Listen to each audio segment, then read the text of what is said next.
All right, ladies and gents, welcome back to your weekly walk with me, where we just talk about all the stuff that isn't big enough to go into an independent video during the week. So we'll talk about some of the stuff going on in Ukraine. We'll talk about NATO. We'll talk about energy and a little bit of commodities today as well. I'm on a little island in the Isle of Man here, or peninsula, I guess you can say. It's beautiful.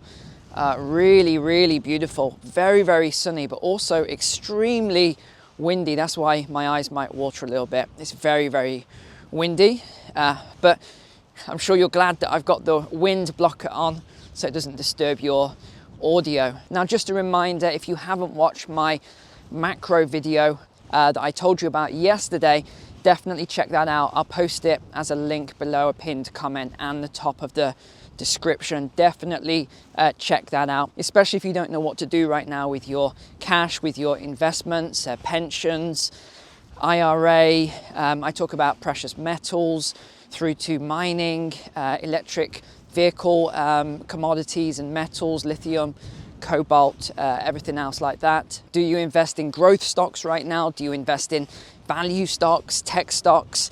What about the aluminum squeeze, or as we say, aluminium in the UK? What about semiconductors, which I talked about a few months back? Where do you invest right now? Is it uranium with the CO2 stuff coming out, net carbon?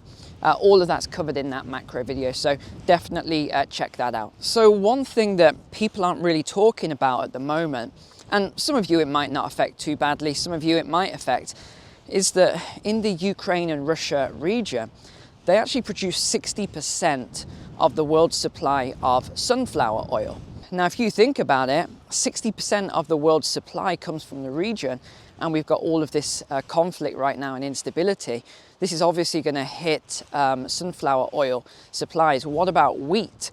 Well, wheat, this is why Ukraine is known as the breadbasket. A lot of the wheat, actually, I think it's about 30% comes from that region as well. So we're probably going to see some issues with these commodities also. But a couple of points on energy then. Now, Europe uses around 560 billion cubic meters of natural gas per year. Now, you compare this to what they actually produce in Europe, it's only around 230 billion tons per year. So again, that is a net deficit on energy. Europe also uses around 15 million barrels of oil per day. I mean, that's how crazy it is. But how much do we actually produce in Europe? Around 4 million. So again, another net deficit on energy. And then you look across at Russia, and they produce 11 million barrels of oil a day, but only use about 3.4 million barrels of oil a day. What about natural gas then? Russia produces around 700 billion cubic meters of natural gas, but they only use around 400 for themselves. So why am I sharing all of these statistics then? Let's walk over here, actually. This looks quite nice. Why am I sharing all these statistics with you? Well, because this is what I think is going to be the next sort of stage of this conflict that we're in. I think we're going to move into some sort of an energy crisis here. In terms of, we've seen the dollar weaponized against Russia in this conflict. But now I think this is the thing we've got to be careful of. Russia could now weaponize energy against the West, especially because the West tactics right now are to just completely isolate Russia from the world market, really. Just completely isolate them from the world market. And you haven't just got the governments doing it. Now you've got a lot of private companies. A lot of them are California-based companies. Some of the things they do, so Apple, for example, completely closing all the stores in Russia. A lot of the big clothing brands, you've got Shell, you've got BP, oil companies pulling out of Russia. Then you have private companies. I think Accenture has just fired 2,300 of their Russian staff as their own type of sanctions. So you've got a lot of private companies now doing their own sanctions against the Russian population as well. You've just had Disney come out, Netflix has come out, movie theaters have just come out as well, saying they're not going to be showing movies in Russia. The latest Batman film, I think, has now been banned from being shown in Russia. But we're also seeing actually a massive buildup of NATO forces as well. So NATO is pushing a lot of their forces east towards Russia. So we're seeing quite a big build-up there. We're not seeing any conflict or anything like that yet, but we are seeing a build-up of troops. I think the last count was NATO's put over 100 fighter jets with warships, I don't know how many warships, on high alert for the region as well. So that's pretty crazy, 100 fighter jets. But the NATO commander has said that, you know, this isn't a aggressive stance, but it's more of a deterrent for Russia going into any of the countries right now. So who else has got involved? Denmark sent a frigate, sending 4, I think, F-16 fighter jets, last count. Lithuania, Bulgaria, Romania, a lot of other countries now sort of stepping up the readiness, ready to get involved as well, with either troops or planes or ships, warships. Of course, America's sending already a lot of armaments to the country, and look at the stock prices of the arms manufacturers in America right now. They are really going up. But Russia isn't quite as alone as the mainstream media would have you believe, actually, because they have something called the CSTO, which is the Collective Security Treaty Organization. So there's a lot of other nations involved in this with Russia. So that's Belarus under Lukashenko. You've got Kazakhstan, Turkmenistan, Kyrgyzstan, I think Uzbekistan. You know, you've got all the Stan countries here as well. But they're not really the ones that concern me at all. The one that concerns me is if probably Russia's biggest ally here, China, well, you know, you've seen what's happened with weaponizing the dollar against Russia. Well, what if now China sees that and says, hold on, we're holding a load of US treasuries here. We've got a massive risk. Now, some people say they could just dump the treasuries. I'm not so sure if they'll do that. The reason I'm not sure if they will dump the treasuries is because they need those treasuries right now for their own central bank. What else are they going to use to prop up their currency if they're not using the US treasuries? Maybe they've got gold. Who knows? In fact, we don't actually know how much gold China's holding. We know Russia's got 2,300 tons of gold, but we don't actually know how much China's holding right now. So that could be a massive risk going forward.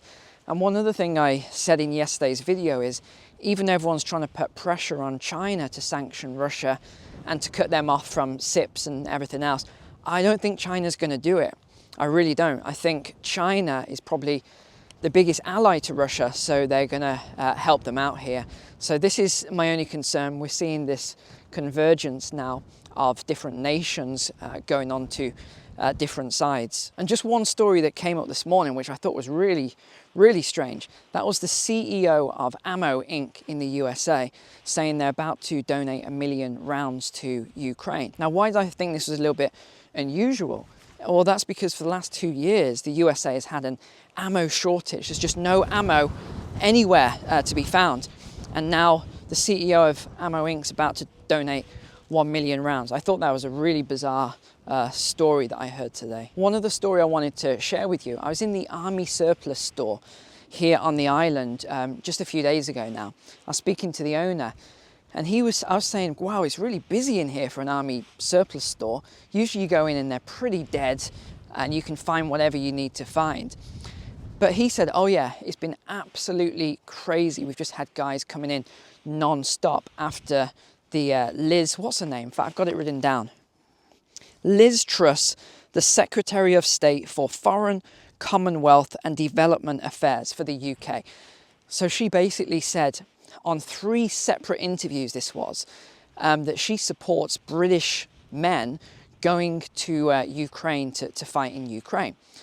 And I thought that was the most bizarre thing, because do you remember when a lot of British men were going off to Syria and they wanted to fight against Bashar al-Assad? So you remember that one. Well, what about all the British men that wanted to go and fight alongside the Kurdish army against ISIS?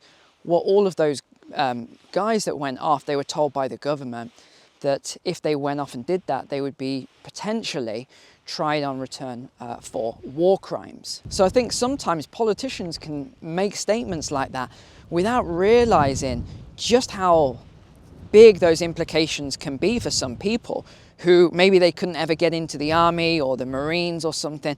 They've always wanted to fight or something like that. So what do? They rush off and they, get all the gear from the army surplus store, and they get off, get on a flight and go over there for some action, not really realizing what war is really like.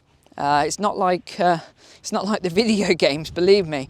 A lot of people think they're courageous, and when they'd be great in battle and all this, but when those bullets are snapping next to your head and stuff like that, well, I think a lot of people rethink their decisions. So I'm really glad that a lot of politicians have come out and just rebuked her for saying those comments. So she's now made an apology. So yeah, that's the last thing we need. Loads of British guys going over and getting involved in it as well. And one other point, unfortunately, the scammers are back on the channel again.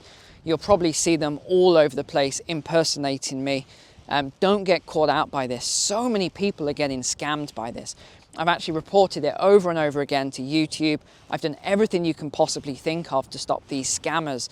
But it's as if YouTube just don't care. They don't want to sort out the problem. I've given them loads of solutions and they really don't want to take care of this. Why? I don't know. Number one, I'm never going to give you my phone number or say, hey, contact me on WhatsApp, and it's a +1 number. I'm not in America anyway, so that should give everyone a little clue. And number two, why would I message tens of thousands, sometimes 100,000 people that watch my video to say, hey, I want to tell you about some great opportunity. Look, it's not me doing it. And I had all the issues last year, 2 years ago, when BLM was, that whole situation was going on then, and someone was impersonating me, leaving really terrible comments, and my channel got frozen for a few days, and all this sort of stuff. Just be really careful. It's not me. You've always got to look for the tick next to my name if you want to know if it's me replying to you or not. I only reply to maybe a dozen sort of comments on every video, and it's usually in the first hour or so. So don't get caught out by this. No, I haven't got a great opportunity to share with you. I have nothing to sell you. The only thing I have is my private community, which I mentioned. Come over and check out the content there. Check out that video. You will not regret it. Even if you just come over for 1 month, leave the community at the end of the month if you really don't like the content. But apart from that, I'm just going to take a walk around now and look at this beautiful, beautiful area here. It really is stunning just walking around here. A little bit cold and windy, but the sun's out, so that makes it a lot better. Thanks for watching the video today. I hope you enjoyed taking a walk with me. Until next time, take care, God bless, and see you soon.